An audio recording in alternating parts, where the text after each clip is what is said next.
Λοιπόν, το βιβλίο που παρουσιάζουμε σήμερα, 1821 η Παλιγενεσία, επευκαιρία της Εθνικής Επετείου, είναι ένα βιβλίο που προσπαθεί να δείξει πώς οι Έλληνες, οι οποίοι μετά την άλωση βρίσκονταν υποδουλωμένοι και διαλυμένοι απολύτως, από το 1650-1700 και μετά αρχίσουν μία φάση αναγέννησης του ελληνισμού, οικονομική, πνευματική, πολιτική. Στα βουνά αυξάνονται οι κλέφτες, την ίδια στιγμή αυξάνονται οι νεομάρτυρες, δηλαδή από όλες τις πλευρές φαίνεται ότι οι Έλληνες δεν μπορούν πλέον να βρίσκονται κάτω από τον τουρκικό ζυγό. Το αποτέλεσμα αυτής της διαδικασίας είναι οι επαναστάσεις οι οποίες ξεκινούν ήδη από το 1600. Το 1610 έχουμε την κατάληψη των Ιωαννίνων από τους αγρότες της Παραμυθιάς με επικεφαλής τον Διονύσιο Τρίκης, το λεγόμενο φιλόσοφο. Το 1770 έχουμε την επανάσταση τα Ορλοφικά, η οποία φτάνει μέχρι εδώ. Υπάρχουν επιχείρησεις και μέχρι τη Μακεδονία και μέχρι την Κρήτη, όπου είναι η επανάσταση του Δασκαλογιάννη. Το 1790 είναι ο Λάμπρος Κατσόνης, ακολουθεί ο Ρήγας Φεραίος, ακολουθούν μια σειρά από επαναστατικά κινήματα, τα οποία καταλήγουν το 1821 στην Παλιγενεσία, δηλαδή την προσπάθεια του ελληνικού έθνους να ανασυσταθεί.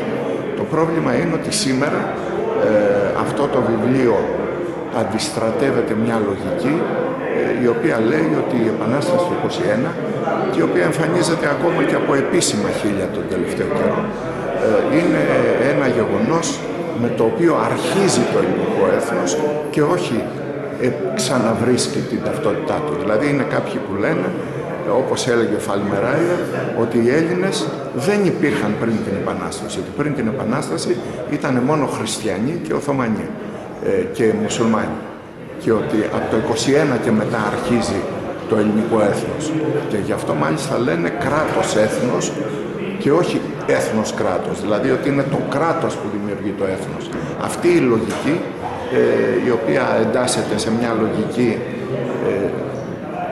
μείωσης και σμίκρινσης της Ελλάδας, ότι δηλαδή είμαστε ένα πρόσφατο έθνος που δεν έχει συνέχεια ούτε από την αρχαία Ελλάδα, ούτε από το Βυζάντιο, ούτε από την τουρκοκρατία, αλλά είμαστε ένα σημάζεμα διάφορων εθνοτήτων και λαοτήτων, τις οποίες οι δυτικοί με την επέμβασή τους συγκρότησαν σε έθνος. Αυτό είναι το ιδεολόγημα, και ότι έχουμε αφετηρία τη Γαλλική Επανάσταση.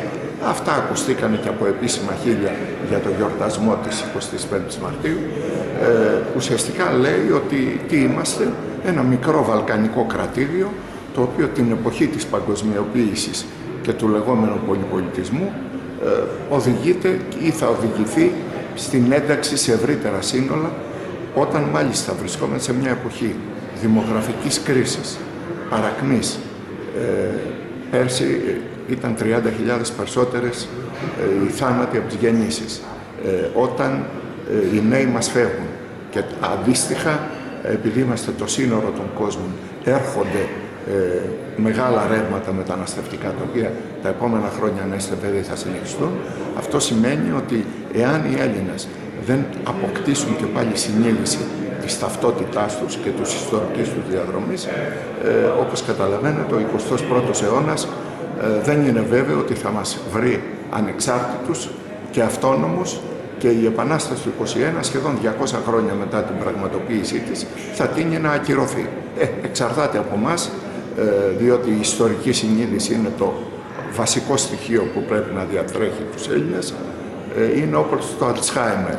Αν ένας άνθρωπος χάσει εντελώς τη μνήμη του, πάβει να υπάρχει. Το ίδιο συμβαίνει και με τα έθνη. Εάν το ελληνικό έθνος χάσει την ιστορική του συνείδηση, πάβει να υπάρχει. Απέναντι σε αυτό γίνεται αυτή η προσπάθεια η δικιά μου στην ιστορία. Είχα βγάλει ένα πρώτο βιβλίο που λέγεται το 1204 και η διαμόρφωση του νεότερου ελληνισμού, που ξεκινάει από την άλωση της Κωνσταντινούπολης από τους Φράγκους, συνεχίζω με το 1821 και αυτό θα ολοκληρωθεί μια τριλογία με τη μεγάλη ιδέα και το 1922. πρόεδρος του Περιφερειακού Συμβουλίου Δυτικής Μακεδονίας, εκφράζοντας και τους χαιρετισμούς του κυρίου Περιφερειάρχη και του κυρίου Πλακεντά, οι οποίοι για αντικειμενικούς λόγους δεν μπορούν να παρευρίσκονται σήμερα στην εκδήλωση αυτή, θέλω να σας καλωσορίσω στον χώρο της αίθουσας του Περιφερειακού Συμβουλίου για την παρουσίαση του κυρίου Γεωργίου Καραπελιά με αφορμή την έκδοση του δευτέρου τόμου 1821 η Παλικενεσία. Πολλές φορές ψάχνουμε επίσημους για να τους προχαιρετήσουμε και να αναφερθούμε ιδιαίτερα. Νομίζω η τιμή η μεγάλη ανήκει σε όλους σας, οι οποίοι βρίσκεστε στην αίθουσα αυτή και θα έλεγα είστε ένας ικανός αριθμός για τον οποίο κανείς χρειάζεται να αγωνίζεται και χρειάζεται να δίνει μάχες. Είναι ιδιαίτερη χαρά και δική μου που ένας τέτοιος χώρος φιλοξενεί τέτοιου είδους εκδηλώσεις για να μπορεί να ξεφεύγει από τη μιζέρια, να ξεφεύγει από την καθημερινότητα. Γνωστοί είναι και αυτοί οι οποίοι θα παρουσιάσουν τα έργα, αλλά παρόλα αυτά οφείλω να πω οι συμπατριώτες και οι συμπατριώτησες. Καταρχήν, εκφράζω τις ευχαριστίες που μας έδωσε ο κ. Καραπελιάς, που αποτελεί σημαντική συμβολή στην ιστορία του νέου και νεότερου ελληνισμού. Να δούμε λίγο τον τίτλο, 1904-1922, η διαμόρφωση του νεότερου ελληνισμού.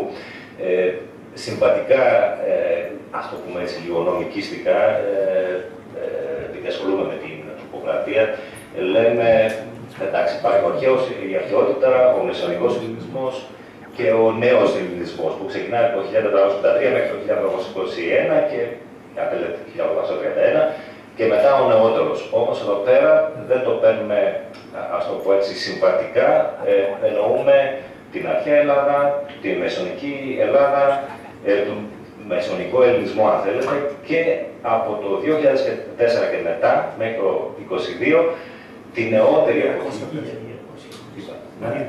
Ναι, ωραία, μια χαρά. Ευχαριστώ.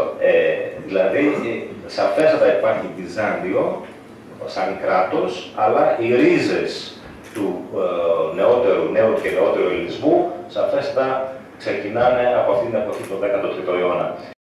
Τους Φράγκους, παλεύοντας τόσο ενάντια στη Λατινική Δύση, όσο και